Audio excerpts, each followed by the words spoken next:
జూబ్లీహిల్స్ లో ఉప ఎన్నిక ముగిసింది. కాబోయే ఎమ్మెల్యే ఎవరో ఓటర్లు తమ తీర్పును ఈవీఎంలలో నిక్షిప్తం చేశారు. ఇప్పుడు అందరి దృష్టి ఈ నెల 14 పైనే. సాధారణ ఎన్నికలకు మించి సాగింది ప్రచార పర్వం. హోరాహోరీగా సాగిన ఈ బైపోల్లో విజయం కోసం సర్వశక్తులు ఒడ్డాయి 3 పార్టీలు. అధికార కాంగ్రెస్ పార్టీ గెలిస్తే బీఆర్ఎస్ పరిస్థితి ఏంటి? కారు పార్టీ విక్టరీ సాధిస్తే కాంగ్రెస్ లో ఏమవుతుంది? బీజేపీకి డిపాజిట్ వస్తుందా రాదా? అసలు ఓవరాల్ గా జూబ్లీహిల్స్ ఫలితంతో తెలంగాణ రాజకీయాల్లో జరగబోయే మార్పులేంటి? హస్తం పార్టీ గులాబీ దండును కబలిస్తుందా?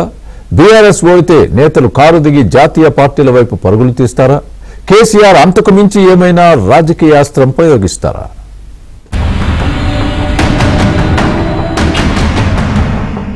గ్రేటర్ హైదరాబాద్ లో 24 అసెంబ్లీ నియోజకవర్గాల్లో జూబ్లీహిల్స్ స్థానం ఒకటి. ఇక్కడి సిట్టింగ్ ఎమ్మెల్యే మాగంటి గోపీనాథ్ అకాల మరణంతో ఉప ఎన్నిక అనివార్యమైంది.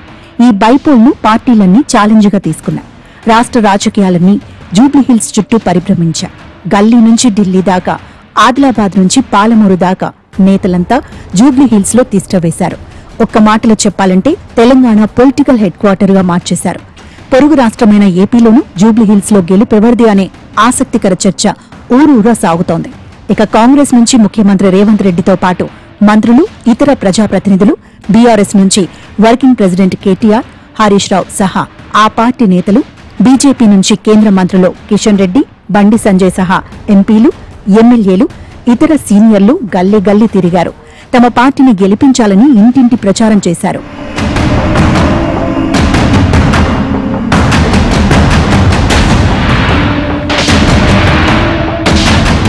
ఉప ఎన్నికలో బీఆర్ఎస్ తో పాటు జాతీయ పార్టీలైన కాంగ్రెస్, బీజేపీ అభ్యర్థులు సహా 58 మంది తమ అదృష్టాన్ని పరీక్షించుకున్నారు.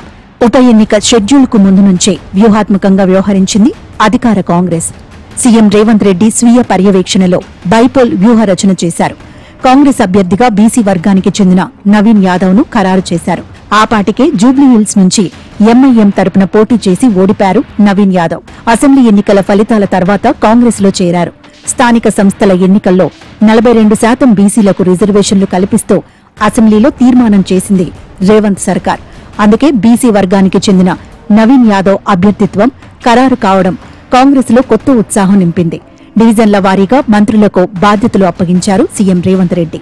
తెలంగాణ పార్టీ వ్యవహారాల incharge Meenakshi Natarajan, PCC chief Mahesh Kumar Goud ముఖ్యమంత్రితో సమన్వయం చేసుకుంటూ కాంగ్రెస్ ఎమ్మెల్యేలు, ఎంపీలతో పాటు వివిధ కార్పొరేషన్ల చైర్మన్లందరినీ ప్రచారంలో భాగస్వామ్యం చేశారు. గల్లీ గల్లీలో ఇంటింటి ప్రచారం నిర్వహించారు. అన్నింటికీ మించి ముఖ్యమంత్రి రేవంత్ రెడ్డి ప్రచార పర్వంలోకి రావడం అధికార పార్టీకి అనూహ్యంగా హైప్ వచ్చింది. ఇక ప్రత్యర్థులపై రేవంత్ పేల్చిన విమర్శనాస్త్రాలు ప్రభావం చూపించాయి. అటు కలహాలు మాని కాంగ్రెస్ నాయకులు కలిసికట్టుగా పనిచేశారు. అన్నింటికీ మించి గతంలో జూబ్లీహిల్స్ లో కాంగ్రెస్ తరపున పోటీ చేసి ఓడిపోయిన మహమ్మద్ అజారుద్దీన్ కు మంత్రి పదవి కట్టపెట్టారు.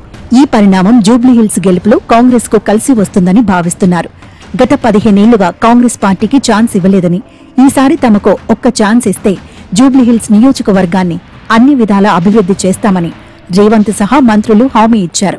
పీజేఆర్ ఎమ్మెల్యేగా ఉన్నప్పుడు జూబ్లీహిల్స్ ప్రాంతానికి ఎంతో చేశారని, హైదరాబాద్ అభివృద్ధిలో ఆయన పాత్రను గుర్తు చేశారు. ఇక సిట్టింగ్ ఎమ్మెల్యే మాగంటి గోపీనాథ్ మరణంతో ఆయన భార్య సునీతకే సీటిచ్చింది బీఆర్ఎస్. ఫామ్ హౌస్ లో ఉన్న అధినేత కేసీఆర్, వర్కింగ్ ప్రెసిడెంట్ కేటీఆర్, మాజీ మంత్రి హరీష్ రావులకు ఉప ఎన్నికపై దిశానిర్దేశం చేశారు. బావా బామ్మర్దుల స్వీయ పర్యవేక్షణలో ఎన్నికల వ్యూహ రచన చేశారు. అయితే తన తండ్రి మరణించడంతో 12 రోజుల పాటు ప్రచారానికి దూరంగా ఉన్నారు హరీష్ రావు. బీఆర్ఎస్ ఎమ్మెల్యేలు, ఎంపీలు, ఎమ్మెల్సీలు జూబ్లీహిల్స్ లో ప్రచారం చేశాయి. అయితే ఎన్నికల ప్రచారం చేస్తారనుకున్న ఫామ్ హౌస్ దాటి రాలేదు కేసీఆర్. కారు పార్టీకి ఓటెయ్యాలన్న విజ్ఞప్తి కూడా చేయకపోవడం గమనార్హం. మరోవైపు అనూహ్యంగా గోపీనాథ్ కుటుంబ వ్యవహారం రచ్చకెక్కడం, కేటీఆర్ వచ్చేదాకా తన కొడుకు మరణాన్ని ఎందుకు ప్రకటించలేదని, తన కుమారుడు మృతిపై కేటీఆర్ జవాబు చెప్పాలని మహానంద కుమారి డిమాండ్ చేయడం ఈ ఉప ఎన్నిక సందర్భంగా హైలైట్ అయింది. ఇదిలా ఉండగానే గోపీనాథ్ మొదటి భార్య మాలిని, ఆమె కొడుకు ప్రద్యుమ్న, రెండో భార్య సునీత, ముగ్గురు కుమార్తెల మధ్య వివాదం శేరిలింగంపల్లి ఎంఆర్ఓ ఆఫీసులో నడవడం, ఆ తర్వాతి పరిణామాలన్నీ అందరికీ తెలిసినవే.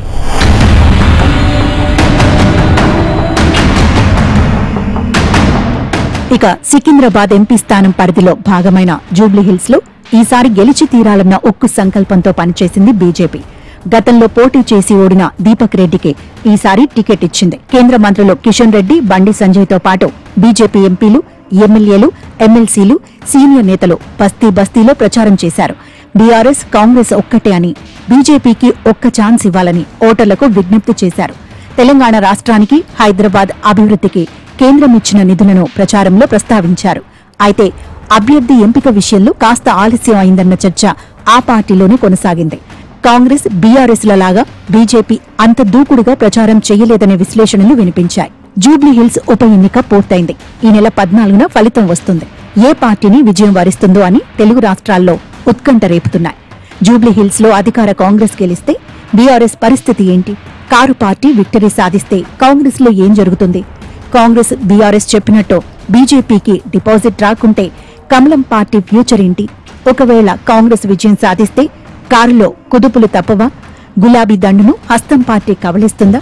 బీఆర్ఎస్ నేతలు కారు దిగి జాతీయ పార్టీలైన కాంగ్రెస్, బీజేపీల వైపు పరుగులు తీస్తారా? లేదంటే బీఆర్ఎస్ చీఫ్ గా కేసీఆర్ మరేమైనా రాజకీయ అస్త్రం ప్రయోగిస్తారా? మొత్తంగా ఈ శుక్రవారం జూబ్లీహిల్స్ బైపోల్ ఫలితం తెలంగాణ పాలిటిక్స్ ను ఏ మలుపులు తిప్పుతాయో అన్న ఉత్కంఠ నెలకొంది.